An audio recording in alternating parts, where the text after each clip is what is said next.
Super Slopes is one of these small, super portable wallet games by Battenshy. They consist of just a small number of cards and instructions, and that's all that you need to play. Recently, I reviewed two of their pure solo games. So this one, Super Slopes, it can be played solo, can also be played with 2 to 3 players. I still played only solo, but actually I wanted to play with more players, but after playing it solo, I was like, I don't know. I'll tell you why. I'm not in any rush to play it multiplayer, but I find it to be a nice little enjoyable filler as a solo. So in Super Slopes, you will be collecting cards from the shared column here. They come from this deck, and you will be forming a tableau, and when you collect your cards, you will place them offset by half length from one another, sort of like you're building a wall, that sort of thing, kind of like that. Also, if you collect 2 cards that have a symbol, there are 3 such symbols, then you get a special ability that you can use every turn. Every turn! It seems super OP, but in truth, if you get it the second turn, it's not bad. But the game is pretty short, because the game will be over when you will have collected a certain number of cards, which for the solo player, for example, is 8 cards, and with 3 players is 6, so it's still gonna be just a couple of turns for everybody. So you're gonna have a line of cards here, a column. These cards are coded by number, and after you shuffle the deck at the beginning of the game, you draw 5, and you place them in descending order. So the highest number goes there, and we have a 16 up there, and we have a 1 down here. Then players will alternate collecting cards and placing them in their personal tableau. The way it works is this: to decide, to see which cards are available for you to choose from, you look at the ski runs on the top card and you follow them, and you can take a card that has an exit ski run, or the exit of a ski run that starts from the top. So for example, there's a ski run that goes there, goes to the forest and comes out here. So this is a card that includes a ski run that starts from the top and exits. So this card is available. This run here goes here, exits from that one, so this card is also available. And then I follow this one, and it goes down here, so booyah. So right now I could choose among those 3 cards. And suppose that then I decide to take this one, and I place it in my personal area, where you remember, as I get more cards, I'll be able to start forming a landscape. And again, if I have 2 symbols, I get an extra ability, such as getting an extra card to choose from, for example, or being able to jump a card, skip a card as I go down, or just take any card within the ski run, not necessarily the last one. After a player collects their card and adds it to their tableau, we replenish it, and we need to make sure that the order of the cards is still the same. So you may have to move them around. In this case, 8 happens to be between 3 and 13. So it is fine. So now the next player goes, and now they can choose between the card on top, the second card, and this other run goes here and exits here. So now these 3 cards are available for the active player. And that's how it goes. That's how you expand your run. Suppose that player decides to take this one. Now as we replenish it, we have 15, so we gotta slide these 2 down here and place it there. And that's how you go. You continue to collect cards and to form your tableau, possibly use your special ability.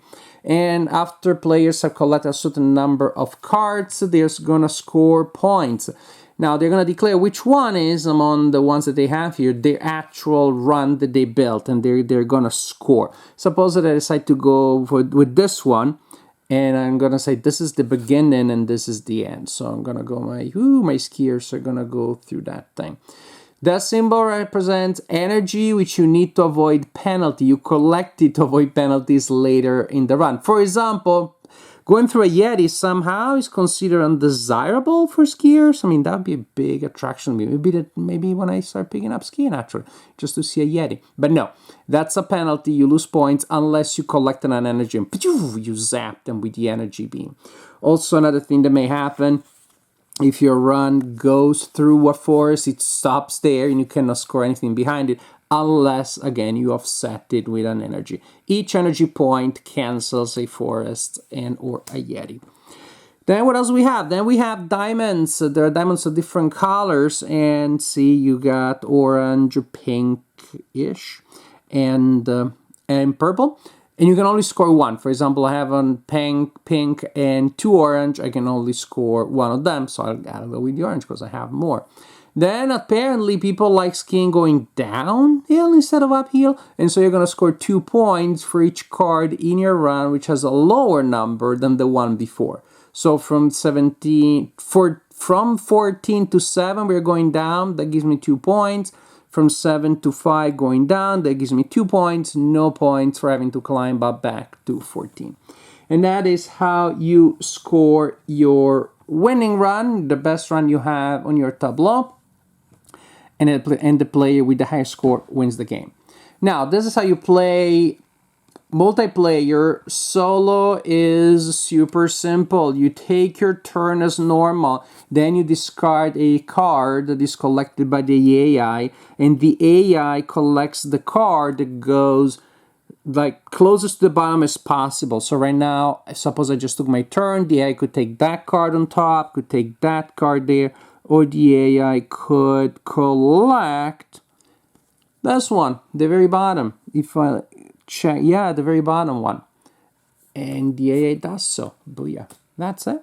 At the end, the AI will simply score points based on diamonds that they collect, based on energy symbols that they collect. It's super simple.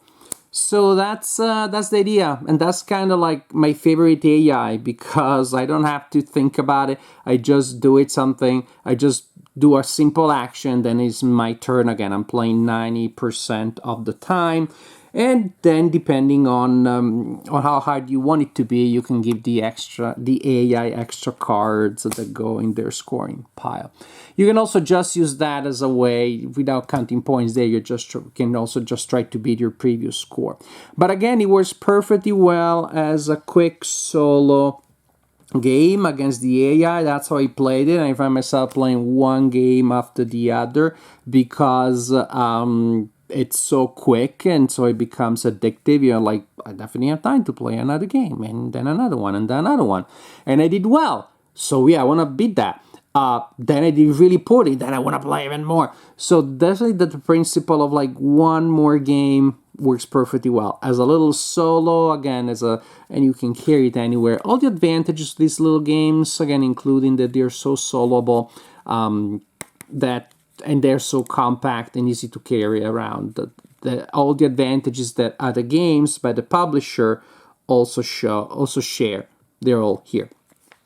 It looks nice. The Yeti, again, looks like I'd like to stop by and chat with the Yeti. So production-wise, there aren't many components, but they are pleasant to look at and well-designed. As a solo, again, I felt excited, I felt interested. There was a random element. I definitely have the feeling that there were games in which there wasn't really much that I could do. The AI kept getting the good stuff. And if I play against another player, well, my friends would be taking all the good stuff. And guess what? I don't even have to finish those. Mind you, a full game takes, less than 10 minutes, and a half game, because it's being weird because of randomness, maybe lasts 4 minutes, and I play again. Why am I not in any rush to play this as a multiplayer? Because for a game this short that I play without any downtime, with the AI being so immediate, I think even a little bit of downtime would be annoying. And I think there may be, because here's the thing. You cannot plan ahead, because the board may change quite dramatically when somebody collects a card, and now different cards become available. And then I really want to make sure that my tableau makes sense. So as I collect my card, which I can only start thinking about at the beginning of my turn, I really need to make sure that I can connect it. That I'm not placing a forest at the beginning, then I can score nothing. That I'm getting a lot of diamonds of the same color in the same place, on the same run. That I'm getting those slopes. Basically, it is a game where the main mechanic, or this only mechanic, take a card add it to your tableau. It's so simple. But the economy is super tight because you only have 8 cards in the best case scenario. And so a single mistake or two can be really punishing and can really be the difference between a run that like, meh, that goes out right away or goes around and intersects itself. I should have said that when a run intersects itself is 2 extra points.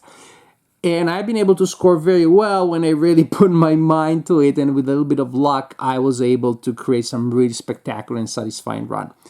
Which, however, I wouldn't feel inclined to do if I was playing multiplayer. Then I would be feeling guilty to take as much time as I wanna, or disappointed if then I make silly decisions. So, the economy is tight, the decisions need to be precise. And for a game this simple, I don't want to have to sit while you are doing those things, and I don't want to have to make those decisions while you are waiting for me to take my turn.